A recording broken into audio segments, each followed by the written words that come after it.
Suatu ketika Rasulullah Sallallahu Alaihi Wasallam selesai sholat subuh seperti ini. Tiba-tiba Rasulullah naik ke atas mimbar dan pidato. Saudara-saudara sekalian, bertahun-tahun sudah kita dakwah menyebarkan Islam. Siang malam, suka duka, kita lewati untuk menyiarkan agama Allah.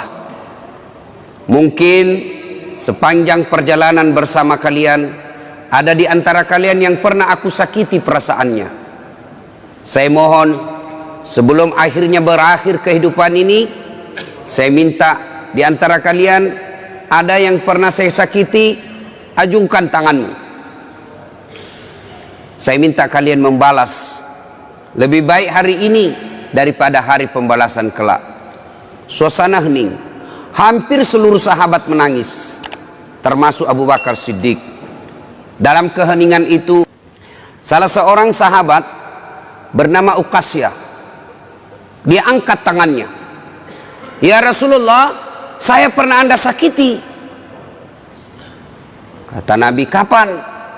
Saat itu perang. Anda naik onta, saya di samping Anda. Anda cambuk ontanya, saya kena. Hari ini saya ingin melakukan pembalasan. Sahabat semua jengkel. Wah, ini Nabi lagi sakit masih mau juga melakukan pembalasan. Maka berdirilah Umar bin Khattab. Uqasyah, kalau kau ingin melakukan kisah pembalasan, saya yang kau cambuk. Jangan kau sakiti Rasulullah. Kata Nabi, Umar, saya paham niat baikmu, tapi dosa nafsi-nafsi tidak boleh ditanggung. Duduk kau Umar. Duduk Umar. Maju Uqasyah, ditahan lagi oleh Abu Bakar. Wahai saudaraku, jika tanganmu ingin betul nyambuk, diriku kau cambuk, jangan baginda Rasulullah Muhammad sallallahu alaihi wasallam. Nabi bersabda, Abu Bakar, saya paham niat baikmu, tapi dosa tidak boleh diwakilkan. Duduk kau. Duduk Abu Bakar. Maju, makin maju Uqasyah dengan cambuknya. Lalu berdiri cucu beliau Hasan Husain. Wahai Uqasyah, jika tanganmu ingin mencambuk keturunan Rasulullah, jika engkau ingin mencambuk darah daging Rasulullah, maka cambuklah kami cucunya. Sama kau mencambuk dan menyakiti Rasulullah. Tolong, jangan kakek kami kau sakiti. Nabi meneteskan air mata dan berkata, cucuku, dosa tidak boleh diwakilkan untuk. Duduk engkau. Duduklah. Hasan Husain semakin mendekat Uqasyah. Dia angkat cambuknya. Begitu dekat, dia buang cambuknya, lalu dia peluk Nabi. Sahabat semua heran, apa maksudmu? Tadi kau mau mencambuk Nabi, sekarang kau peluk sambil menangis. Dengar jawaban Uqasyah. Dia lalu berkata, ya Rasulullah, maafkan saya tahu sebentar lagi Anda meninggalkan kami. Ingin rasanya tubuhku yang hina ini memeluk badan Rasulullah sebelum kita berpisah. Kalaupun kelak nanti kita berpisah, di akhirat tentu kita berbeda tempat. Ya Rasulullah, rindu rasanya kulit saya ini menyentuh Rasulullah. Lalu Rasulullah bersabda, saudara-saudara sekalian, jika engkau ingin melihat sahabatku di akhirat kelak, lihatlah ini, karena cintanya kepada Rasulullah Muhammad sallallahu alaihi wasallam. Tepat hari Senin 12 Rabiul Awal tahun ke-11 Hijriah, bersamaan dengan hari lahirnya Rasulullah, hari Senin tanggal 12 Rabiul Awal tahun ke-11 Hijriah, Allah perintahkan kepada malaikat Jibril, Jibril, kau turun jemput kekasihku Muhammad, cabut nyawanya. Dengan catatan, tanya dulu, jika dia sudah mau, lakukan tugasmu. Tapi jika belum mau, tunda tugasmu sampai dia mau. Panggil 3 malaikat menyertaimu, Mikail, Israel, Israfil. Turunlah malaikat. Di langit ke-7 mereka masih berempat. Langit ke-6 mereka masih berempat. Sampai di langit pertama malaikat Jibril berkata, wahai malaikat pencabut nyawa, kau sajalah yang turun ke dunia. Saya tidak tega menemanimu dan melihat engkau mencabut rohnya Muhammad sallallahu alaihi wasallam. Lalu malaikat pencabut nyawa berkata, Jibril, kenapa kau tidak turun menyertai kami? Bukankah selama ini engkau yang menyertai Rasulullah? Bukankah selama ini engkau yang menemui Rasulullah? Kami tidak pernah menemui Rasulullah. Turunlah bersama kami. Jibril berkata, maafkan saya betul-betul tidak mampu melihat engkau mencabut rohnya Rasulullah. Turunlah 4 malaikat ini. Lalu malaikat mengetuk pintu Rasulullah, ketuk rumah Rasulullah. Assalamualaikum warahmatullahi wabarakatuh ya Rasulullah. Nabi dalam rumah menjawabnya, Waalaikumsalam warahmatullahi wabarakatuh. Fatimah membuka pintu, ternyata tidak ada orang di depan pintu. Rasulullah lalu bersabda, sudah ada di samping saya. Malaikat pencabut nyawa berkata, ya Muhammad, hari ini aku diperintah Allah untuk mencabut ruhmu. Menurutmu bagaimana? Kira-kira kalau Bapak ditanya seperti itu, apa jawaban Bapak? Kalau saya ada saat hari ini Allah perintah untuk mencabut ruhmu, maka saya akan menjawab, tunggu dulu, istri saya baru 1. Rasulullah menjawabnya, wahai malaikat, 24 nabi dan rasul senior saya, 24 nabi dan rasul pendahulu saya, setelah mereka melaksanakan tugas, mereka pun menghadap kepada Allah. Hari ini saya siap menghadap, tapi saya lihat ini ada keanehan. Apa ya Rasulullah? Mana malaikat Jibril? Kok tidak ada di antara kalian? Mana sahabat saya? Mana Jibril? Malaikat pencabut nyawa berkata, Jibril menunggu di atas langit, dia tidak datang untuk menyertai kami. Lalu Nabi perintahkan, kau panggil dulu. Ada perkara yang penting yang ingin saya tanyakan kepada Jibril. Setelah itu saya siap menghadap kepada Allah. Naiklah malaikat pencabut nyawa dan berkata kepada Jibril, ya Jibril, engkau dicari sahabatmu, turunlah engkau menyertai kami. Turun malaikat Jibril, lalu ketemu dengan Nabi. Nabi bertanya kepada Jibril, ya Jibril, kalau hari ini aku harus menghadap kepada Allah, tolong berikan saya berita gembira, tolong perdengarkan saya kalimat yang nikmat di telinga saya. Lalu Jibril bersabda, ya Muhammad, saya dapat berita gembira dari Allah. Seluruh malaikat yang pernah Allah ciptakan antri untuk menyambut rohmu ya Muhammad. Apalagi ya Jibril, ya Muhammad, seluruh nabi 24 haram masuk surga sebelum engkau lebih dulu. Meskipun engkau nabi paling terakhir, tapi Allah memberikan garansi dan jaminan haram seluruh nabi dan rasul masuk ke dalam surga sebelum engkau lebih dulu ya Muhammad. Nabi mengucapkan alhamdulillah. Apalagi ya Jibril, ya Muhammad, jika engkau punya dosa dan kesalahan, Allah telah mengampuni dosa dan kesalahanmu. Nabi bersabda, alhamdulillah. Tapi ya Jibril, itu kan saya, itu diri saya. Ya Jibril, saya tidak cemas soal diri saya tidak ragu soal diri saya. Yang saya cemaskan umatku ya Jibril. Bagaimana umatku sepeninggal aku kelak? Subhanallah, Nabi tidak mencemaskan anaknya, Nabi tidak mencemaskan istri beliau, Nabi tidak mencemaskan keluarga beliau. Yang beliau cemaskan umatku ya Jibril.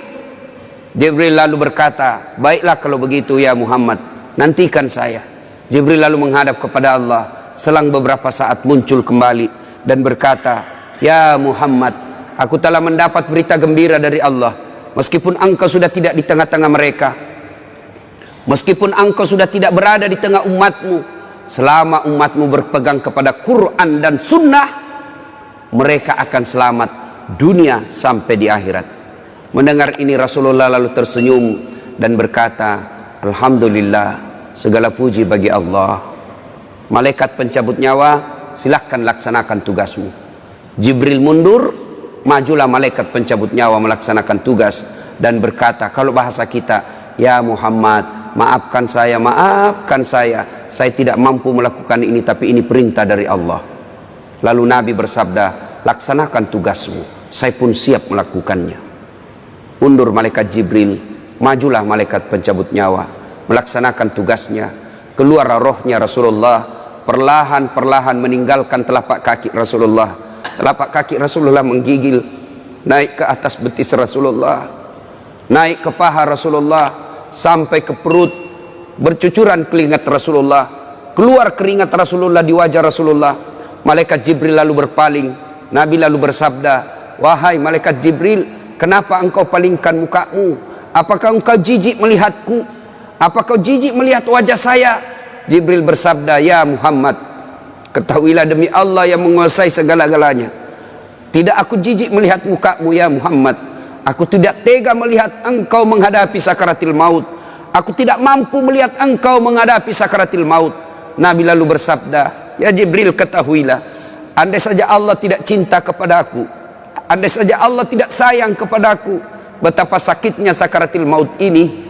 Tapi aku mohon kepada Allah, ya Allah, jangan engkau timpahkan sakitnya sakaratil maut ini kepada umatku. Bebankan seluruh penyakit sakaratil maut ini, bebankan seluruh sakitnya sakaratil maut ini hanya kepada aku. Jangan engkau berikan umatku ya Allah." Begitulah cintanya Rasulullah kepada kita. Perlahan-lahan sampai ke tenggorokan, sampai ke tenggorokan ruh Rasulullah, habis menggigil seluruh badan Rasulullah, ditinggal ruhnya. Lalu di penghujung bibir beliau mengucapkan, "Pelihara solat kalian, pelihara solat kalian, pelihara solat kalian." Yang kedua Rasulullah berpesan, pelihara wanita di antara kalian, pelihara anak-anak gadis kalian, pelihara istri-istri kalian. Dan yang terakhir beliau ucapkan, tidak satupun keluarga yang diucapkan. Beliau tidak mengucapkan Khadijah, Khadijah. Beliau tidak mengucapkan Aisyah. Beliau tidak mengucapkan Hasan, Husain. Siapa yang diucapkan? Ummati, ummati, ummati. Berangkat Rasulullah. Hebohlah Mekah, berduka seluruh Mekah. Abu Bakar menggigil, sahabat yang lain meneteskan air mata. Satu sahabat yang tidak mau menerima kenyataan, Umar bin Khattab.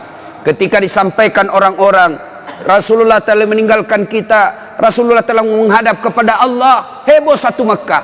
Umar bin Khattab marah, dia cambuk, dia tarik pedangnya dan berkata, "Siapa yang mengatakan Muhammad wafat, maka aku tebas batang lehernya." Umar tidak bisa, Umar tidak mampu menerima kenyataan Rasulullah berpisah dengannya. Dan Umar mengamuk, "Siapa yang mengatakan Muhammad mati, saya tebas batang lehermu." Tampil Abu Bakar Siddiq berdiri di depan rumah Rasulullah dan bersabda dan berkata, "Siapa yang menyembah Muhammad, sesungguhnya Muhammad telah menghadap kepada Tuhannya. Tapi siapa yang menyembah Allah, Allah tidak akan mati, Allah akan abadi selama-lamanya." Mendengar ini lunglai seluruh badan Umar, jatuh sempoyongan, tidak mampu berdiri. Begitu menyadari Rasulullah telah meninggalkannya. Begitulah para sahabat mencintai Rasulullah. Bagaimana cinta kita kepada Rasulullah? Kita lebih cinta kepada mobil daripada cinta kepada Rasulullah. Kita lebih cinta kepada harta daripada cinta kepada Rasulullah. Kalau Rasulullah bukan cuma di dunia beliau cinta kepada kita, sampai di akhirat beliau mencintai kita. Dijelaskan dalam riwayat, ketika hari kebangkitan kelak, hari kiamat telah berlalu, seluruh makhluk binasa. Allah perintahkan kepada malaikat Jibril, "Ya Jibril, kau bangkitkan seluruh manusia. Kau cari makam Muhammad, kekasihku Muhammad. Kau bangkitkan Muhammad." Lalu malaikat Jibril berdoa kepada Allah, "Ya Allah, berikan saya tanda untuk menemukan makam Rasulullah." Bayangkan, habis kiamat, porak-poranda dunia, berantakan dunia, lalu disuruh mencari, Jibril disuruh mencari makam Rasulullah. Dengan izin Allah, makam Rasulullah mengeluarkan asap. Lalu jasad Rasulullah bangkit. Seperti kalau Bapak lihat sirkus, naik jasad Rasulullah terangkat, ya kurang-kurang seperti ini. Naik badan Rasulullah, lalu Rasulullah badannya demi Allah diriwayatkan tidak rusak, tidak dimakan ulat, tidak dihancurkan tanah, seperti badan Rasulullah ketika hidup. Bangkit Rasulullah seolah baru bangun dari tidurnya. Dia gosok mata Rasulullah. Begitu terbuka mata Rasulullah seolah bangun dari tidur. Begitu dia buka, nampak ada Jibril di depannya. Lalu Rasulullah berkata kepada Jibril, "Ya Jibril, hari apa ini? Jibril menjawab, ya Muhammad, inilah hari kebangkitan seperti yang Allah janjikan kepada kalian. Kira-kira saat itu siapa yang dicari Rasulullah? Apakah beliau mencari bapaknya yang tidak pernah dilihat sama sekali? Apakah beliau mencari ibunya yang hanya 2 tahun 4 hari bersamanya? Apakah beliau mencari cucu kesayangan beliau Hasan Hussein? Tidak. Tidak satu pun keluarga beliau yang dia cari. Pada saat itu Rasulullah bersabda, ya Jibril, kalau ini hari kebangkitan, aina ummati? Mana umatku? Mana umatku Jibril? Kita yang dicarinya. Begitu cintanya Rasulullah kepada kita. Rasanya tidak ada satupun pemimpin di dunia ini yang mencintai umatnya seperti cintanya Rasulullah sallallahu alaihi wasallam kepada kita. Mari kita lihat cinta kita kepada Nabi. Salawat aja kita malas. Sallallahu ala Muhammad, sallallahu alaihi wasallam, sallallahu ala Muhammad, sallallahu alaihi wasallam. Ya Nabi, salam alaik. Ya Rasul, salam alaik. Ya Habib, salam.